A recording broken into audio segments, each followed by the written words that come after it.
So where do we start? How do we figure out when the Jubilee year is? Yahweh tells us that when you enter the land, you are to count 6 years. And then the 7th year is a year of rest. He also told you that the first year is a sabbatical year, a year of rest. So the year Joshua enters the promised land, we have to figure that out because that's a Jubilee year. So what do we do? From Adam to the birth of Abraham, everyone's done the chronology, it adds up to be 1948 years. So when he leaves Haran in Genesis 12, that's Abraham was 75 years old. But he walked down through Canaan, wandered around, settled down, and then it got drought and he went into Egypt. In chapter 13, he leaves Egypt with Lot. Their flocks get bigger, they have a fight, and they split. Lot goes to Sodom. Abram stays in the land of Canaan.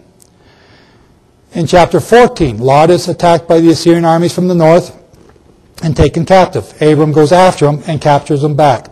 He takes his tithe and gives it to Melchizedek. Chapter 15 is when the covenant is made. The reason I'm explaining this is because Paul says 430 years after the covenant is when the Exodus took place. This is important to know, but we aren't able to figure it out. Most people start the 430 years from the 75, from when Abram was 75. It just doesn't work. So in chapter 15, the covenant is made by Yahweh when he walks between the two pieces of meat. Yahweh made a promise that Abram's descendants would inherit all of this. So they try to hurry things up, try to help move Yahweh's plan along, and they give Hagar to Abraham to conceive a child. She does, Ishmael. Then in chapter 17, Abram and Ishmael are circumcised. So now we have another number that we can use. Abram was 99 and Ishmael was 13 when they were circumcised. So you subtract that, you subtract one more for Hagar being pregnant, and you have 85. So now we have two dates. Between 75 and 85 is when the covenant was made, but we're not told exactly when. We're given another clue in Genesis 15:13.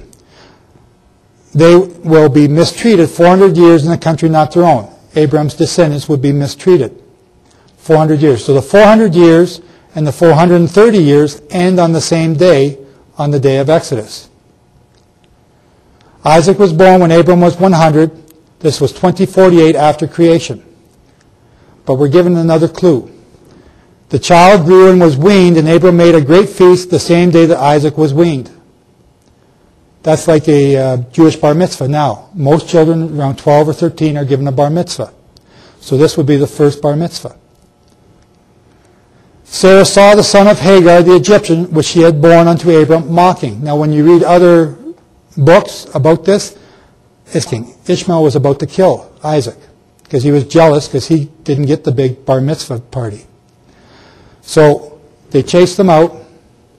So it's from the time that his bar mitzvah that he's being persecuted by Ishmael from then on.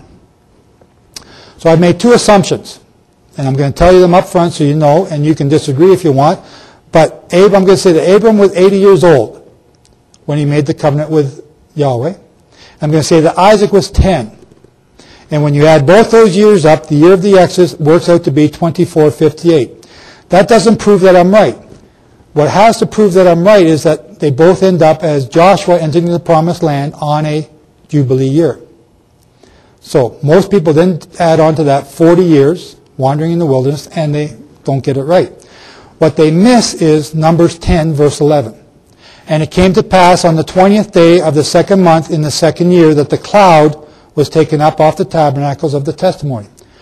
The cloud raised up from Mount Sinai and went to the wilderness of Paran, 2 years after the Exodus.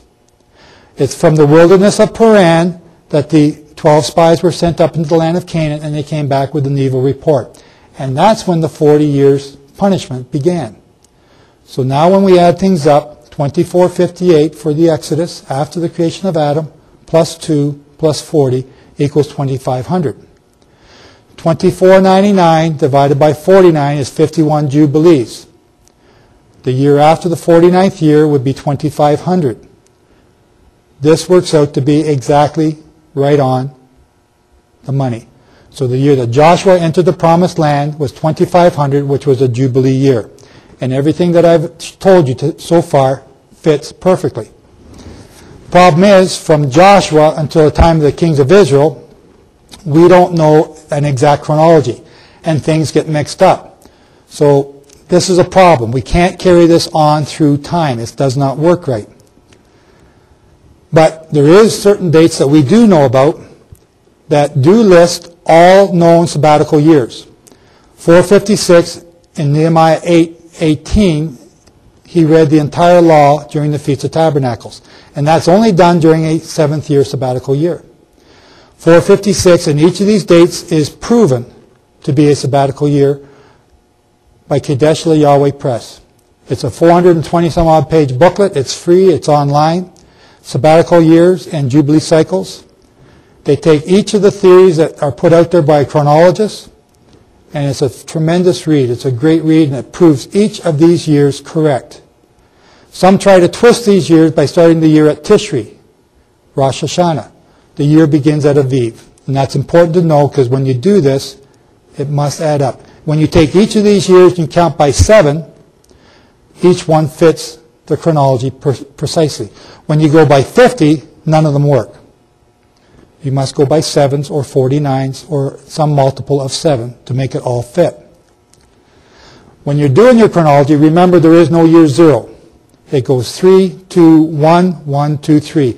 That's 5 spaces, not 6. So that makes a difference when you're doing your math. Just remember that. So when we count this all up again, I'm going to tell you, you count by 49s. The 50th day is the first day in the next cycle of years, or in Pentecost.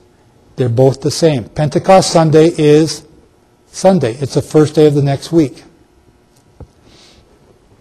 We start the count towards Pentecost in Leviticus 23. It says, after the Sabbath. The word Sabbath is Strong's word 7676.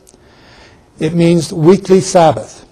If it meant a high holy day, as some people teach, the word would have been 7677, which is the word Sabbathon. So you begin your count to Pentecost the day after the weekly Sabbath, which is a Sunday. And that's why Pentecost is always on a Sunday.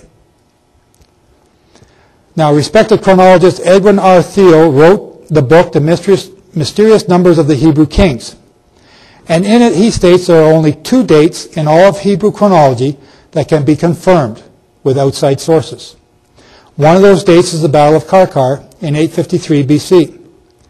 That's the one where Ahab dies, and it's confirmed by Assyrian chronologists. The other date is 701 BC when Sennacherib comes and attacks Hezekiah in his 14th year.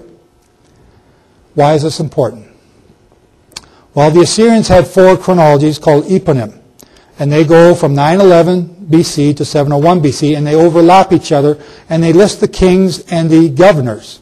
And when they overlap, they confirm the other lists.